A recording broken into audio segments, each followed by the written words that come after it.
Hi, it's me again with CorelDraw tips and tricks. Somebody's wanting to do this text on text to path like this. So for the one I'm doing this for, this is no longer a text. So I retyped it, kind of sort of like you have it. Now, there is two ways to do this, and you could almost like take your pick which way you want to do it. I'm going to make several copies of this, and just so we'll have them. Probably don't need that many. And I'm going to make several copies of this.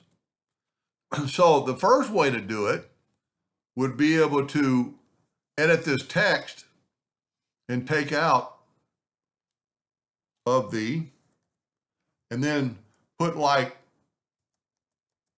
5 spaces in there. Okay.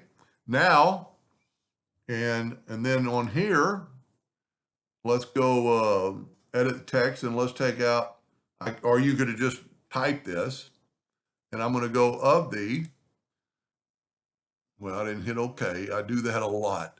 If you don't hit OK, it will not save it. So there we have of the, and I just figured out it's like 14 points. Okay.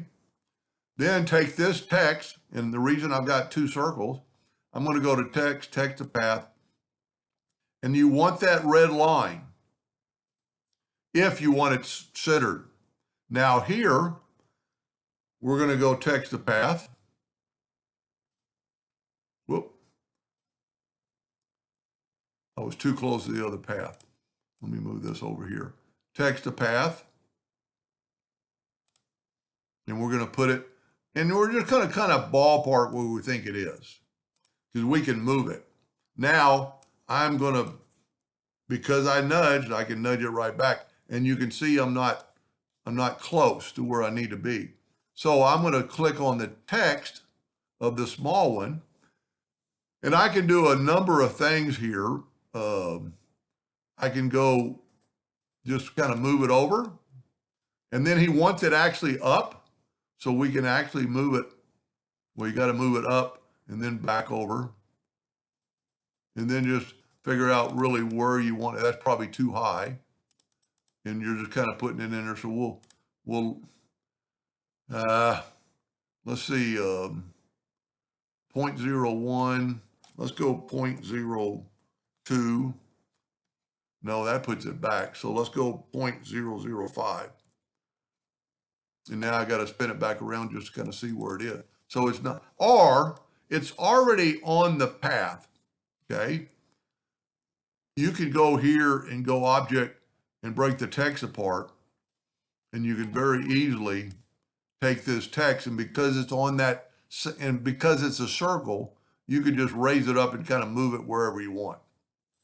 So there's way one. The other way would be to take the word here now, and this might be the easiest, and get your shape tool and select these 5 nodes holding down your shift key, turn them into 14 points. Don't worry about raising them up yet. You could do that. I mean, there's several ways, but it might be too far, and it actually makes it littler. So now we're going to go, this is still a text. And this way you'll know it's in the center. We're going to go text, text to path, and put it on that path and see that red line. This is probably the easier way. Then select it all and go up to object and break the text apart. Then go up to object and break the text apart again, because that makes them individually. And then just select those 2 words. And because it's an arch, that's the only reason this really works, because no matter where you put it, it's still going to be on that arch. And this way, probably better, because if we look, the letters are equally spaced. I hope that was his question, and hope that answered his question. Anyway, hope that helped. Thank you for watching.